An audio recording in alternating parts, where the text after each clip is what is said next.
बोलिए एकादशी महारानी की जय। तो आज हम आप लोग को आज पौष मास की शुक्ल पक्ष एकादशी पुत्रदा एकादशी है।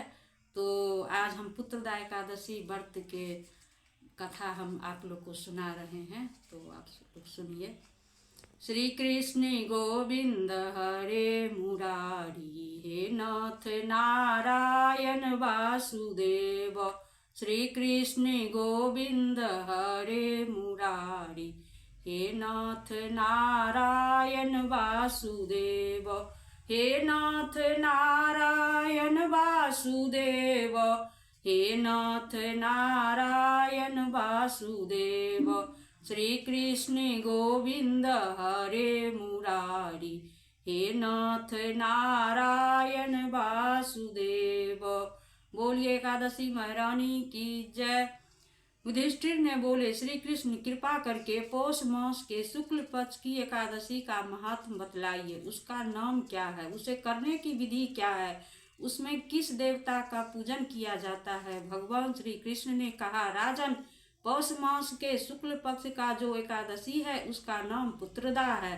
पुत्रदा एकादशी को नाम मंत्रों का उच्चारण करके फलों के द्वारा श्री हरि का पूजन करे। नारियल के फल, सुपारी, बिजौरा, नींबू, जमीरा, नींबू, अनार, सुंदर, आंवला, लौंग, बेर था। विशेषतः आम के फलों से देव देवेश्वर श्री हरि की पूजा करनी चाहिए।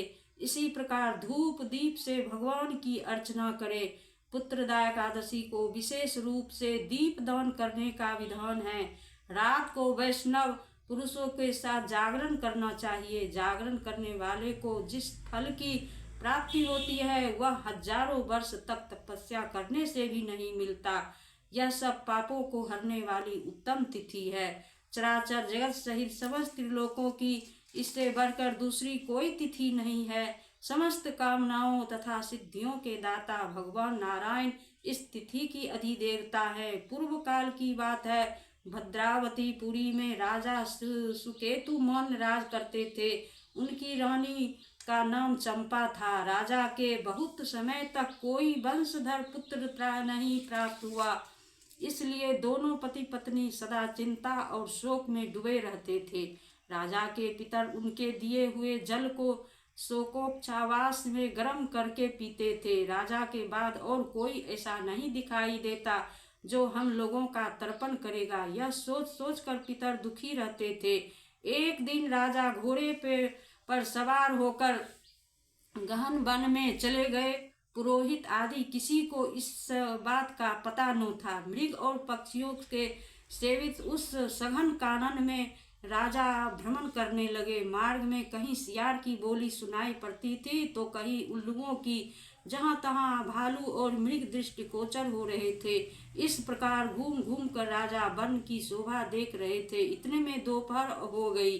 राजा को भूख और प्यास सताने लगी। वे जल की खोज में इधर उधर भटकने लगे।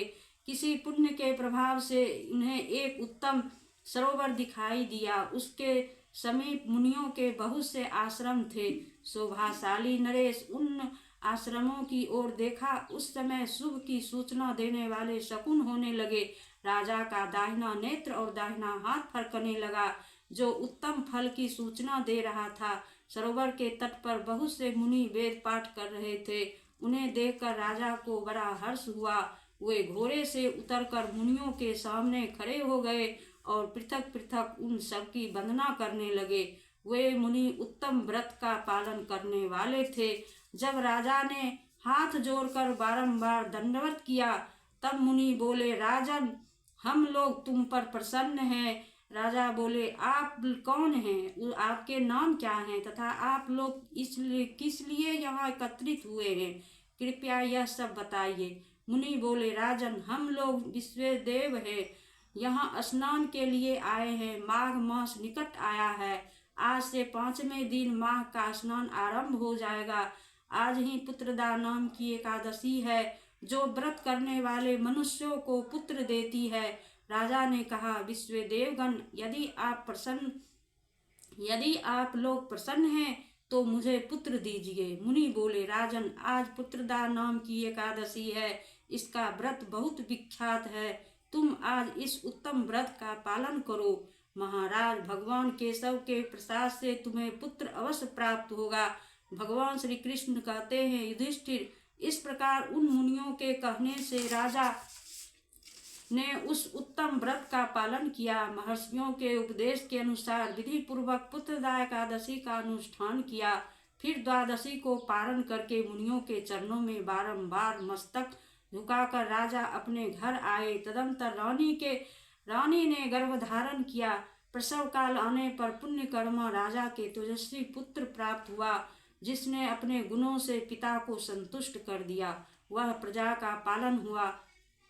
इसलिए राजन, पुत्रदा का उत्तम व्रत अवश्य करना चाहिए। मैंने लोगों के हित के लिए तुम्हारे सामने इसका वर्णन किया है। जो मनुष्य एकाग्रचित्त होकर पुत्रदा एकादशी का व्रत करते हैं, वे इस लोक में पुत्र पाकर मृत्यु के पश्चात स्वर्गगामी होते हैं।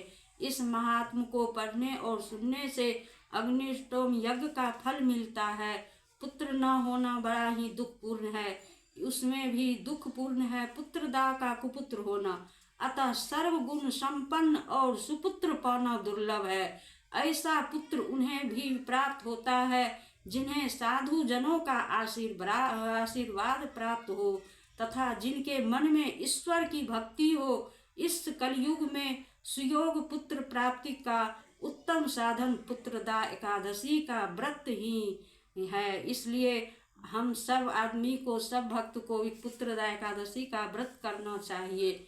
बोलिए एकादशी महारानी की जय, पुत्रदा एकादशी की जय।